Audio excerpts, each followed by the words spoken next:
بسم اللہ الرحمن الرحیم۔ خوش آمدید۔ 5 سال کی عمر میں اس کے والد کا انتقال ہو گیا۔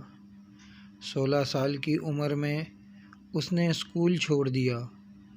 17 سال کی عمر تک اس نے 4 ملازمتیں کھو دیں۔ 18 سال کی عمر میں اس نے شادی کر لی۔ 18 سے 22 سال کی عمر کے درمیان وہ ایک ریلوے کنڈکٹر رہا لیکن ناکام رہا۔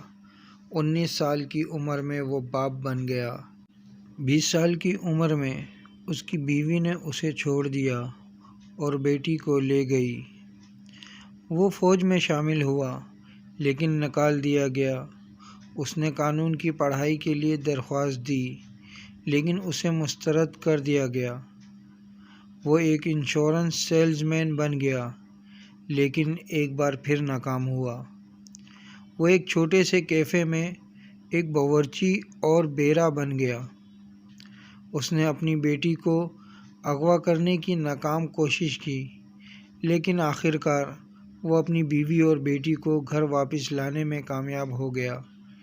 65 سال کی عمر میں اس کی سبکدوشی کے موقع پر حکومت کی طرف سے اسے صرف $105 کا ایک چیک ملا۔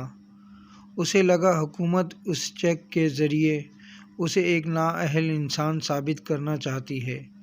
اس نے خودکشی کرنے کا فیصلہ کیا کیونکہ وہ اتنی بار ناکام ہوا تھا کہ اب وہ مزید زندگی گزارنے کے قابل نہیں تھا۔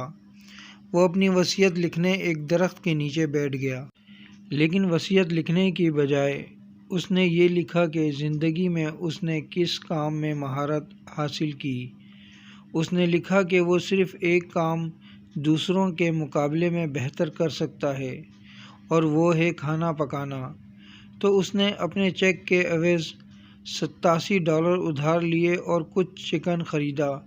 ایک خاص مسالہ استعمال کر کے اس نے چکن کو تل لیا اور کینٹکی میں اپنے پڑوسیوں کو فروخت کرنے کے لیے گھر سے نکل پڑا۔ یاد رکھیں، 65 سال کی عمر میں وہ خودکشی کے لیے تیار تھا۔ لیکن 88 سال کی عمر میں وہ یعنی colonel Sanders Kentucky fried chicken KFC سلطنت کا بانی اور ایک ارب پتی بزنس مین تھا۔ اس لیے دوستو، کبھی ہمت نہ ہاریں، کوشش کرتے رہیں۔ آپ کا اچھا وقت بھی ضرور آئے گا انشاءاللہ۔ ویڈیو اچھی لگے تو لائک کریں، کامنٹس کریں، شیئر کریں اور میرا YouTube چینل سبسکرائب کر کے بیل آئیکن کا بٹن ضرور دبائیں تاکہ ایسی اچھی ویڈیو آپ کو متواتر مل سکے۔